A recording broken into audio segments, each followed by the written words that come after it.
આ જે 3 મહિનાથી જે સ્કૂલની ફી હતી એ બાકી હતી અને એટલા માટે 8મા ધોરણની જે બાળકી જે વિદ્યાર્થીની હતી એના માતા પિતાને લગાતાર એવી ફરિયાદ કરતી હતી કે ભાઈ મને બહાર ઊભી રાખે છે, ટોયલેટ પાસે ઊભી રાખે છે, સજા આપે છે, ફી ભરવા માટેનું પ્રેશર થઈ રહ્યું છે અને માતા પિતા જે પિતા એમના જોડાયા છે રાજુભાઈ, તેમણે કહ્યું છે કે ભાઈ 15 તારીખથી ભરી દઈશું એવો ફોન પર અમે વાત પણ કરી હતી, છતાં પણ આ પ્રકારનું પ્રેશર રહ્યું છે। આ વાત લાગી આવતા બાળકીએ આપઘાત કરી લીધો એવો આરોપ છે। હવે આ અંગેની પોલીસ ફરિયાદ હજુ થઈ નથી। પોલીસ ફરિયાદ થાય અને તપાસ થાય તો જ સાચું કારણ જે છે એ સામે આવી શકે છે। એક તરફ જે શાળાના સંચાલક છે પ્રવીણભાઈ, તેઓ કહી રહ્યા છે કે અમે તપાસમાં સહયોગ આપીશું અને બીજી તરફ જે રાજુભાઈ છે જે આ બાળકીના પિતા છે તેઓ કહી રહ્યા છે કે મારી પાસે રેકોર્ડિંગ છે, પુરાવા છે, ફોન પર જે વાતચીત થઈ છે તે પણ છે। હવે જોવાનું એ છે કે પોલીસ આ સમગ્ર મામલાનો નિવેડો કઈ રીતે લાવે છે અને સાચું જે વ્યક્તિ કોણ છે અને ખોટું કોણ છે એ કઈ રીતે તપાસે છે। પણ આ ઘટના જે બની છે એ ખૂબ જ ચિંતાજનક છે। કોઈ પણ શિક્ષણ સંસ્થા હોય અને એમાં ફી માટે આટલી નાની બાળકી જે ધોરણ 8માં ભણતી હોય, હજુ તો એને ઘણું બધું ભણવાનું બાકી હતું, પણ 8મા ધોરણમાં જ આ બાળકી હજુ 3 મહિનાની ફી બાકી હોય અને વાલીને કહેવાના બદલે આ વિદ્યાર્થીની પર આટલું પ્રેશર હોય અને એને સજા આપવામાં આવતી હોય, ભણવાથી અલગ રાખીને ઊભા રાખવાની સજા આપવામાં આવતી હોય, તો એના ઉપર એની માનસિકતા ઉપર કેવી અસર પડે એ ખરેખર બહુ જ ચિંતાજનક છે જો આરોપો સાચા હોય તો। પણ આ વાત હવે પોલીસ તપાસનો વિષય છે। હાલ શિક્ષણ રાજ્યમંત્રી પ્રફુલભાઈ પાનસેરિયા આપણી સાથે જોડાયા છે। પ્રફુલભાઈ, સુરતનો આ બનાવ ખૂબ જ ચિંતાજનક છે, જેમાં આરોપ લાગ્યો છે કે બાળકીને સજા કરવામાં આવતી હતી ઊભા રહેવાની અને એટલા માટે તેણે આપઘાત કર્યો। આપની પહેલી પ્રતિક્રિયા? પહેલા બાબતમાં તો દીકરીનું આત્મહત્યા થઈને મૃત્યુ થયું એ બદલ મારી સંવેદના દાખવી રહ્યો છું, એના પરિવારને સાંત્વના આપી રહ્યો, પરંતુ પરિવાર અને વાલીઓ જે કહી રહ્યા છે કે આ રીતનું બન્યું, હું ત્યાં નથી, હું બહાર છું, ગાંધીનગર છું, પહોંચવા આવ્યો છું, પણ મને જે માહિતી મળી છે એ પ્રમાણે મેં મારા વિભાગને ત્યાં સૂચના અપાઈ ગઈ છે।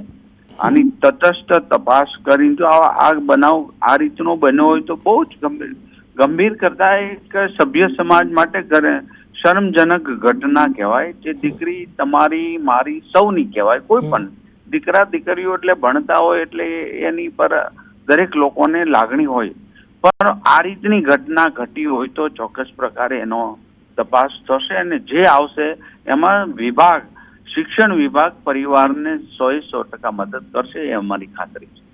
આવો બનાવ પ્રફુલભાઈ ફરી વખત ન બને એના માટે શું થઈ શકે? શાળાઓમાં સંચાલકોને શું મેસેજ આપવામાં આવી શકે? મારી વાત સાંભળો, હમણાં આ દીકરા દીકરીઓ આ એજની અંદર એમની કુમળી વય હોય, એમને બહુ લાગી આવતું હોય ઘણી બાબતોમાંથી, કઈ બાબત છે શું છે ચોક્કસ પ્રકારે એનો તપાસ રિપોર્ટ આવશે એટલે આપણે એને એક પણ જગ્યાએ અન્યાય ન થાય અને એને ન્યાય મળે એ બાબતમાં વિભાગ પરિવારને સંપૂર્ણ મદદ કરશે। પ્રફુલભાઈ, એક બીજો સવાલ, ખાસ નાના બાળકો જે છે એ પોતાની ધીરજ ખોઈ બેસે છે અને ઉતાવળિયું પગલું ભરે છે, આ કેટલું ચિંતાજનક છે? હવેની નવી પેઢીમાં આ વધારે જોવા મળી રહ્યું છે।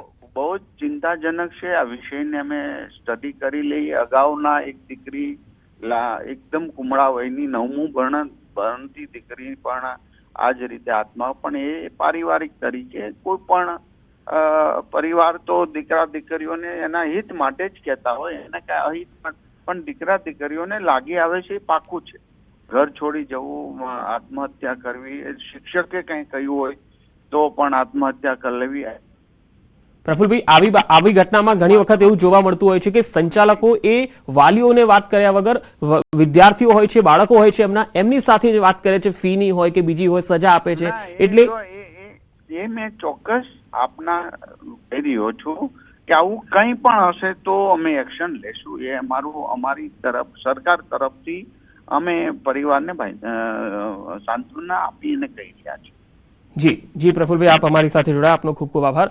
શિક્ષણ રાજ્યમંત્રી પ્રફુલ પાનસેરિયાએ કહ્યું છે કે આખી આ ઘટનાને લઈને તપાસના આદેશ અપાઈ ગયા છે અને આ સમગ્ર મામલામાં સાચું કોણ છે, ખોટું શું છે, કારણ શું છે, આ તમામ બાબતો હવે તપાસ કરવામાં આવશે અને જે કોઈ પણ જવાબદાર હશે અને જે કોઈ પણ કારણ સામે આવ્યું હશે તેને લઈને જરૂરી કાર્યવાહી પણ કરવામાં આવશે।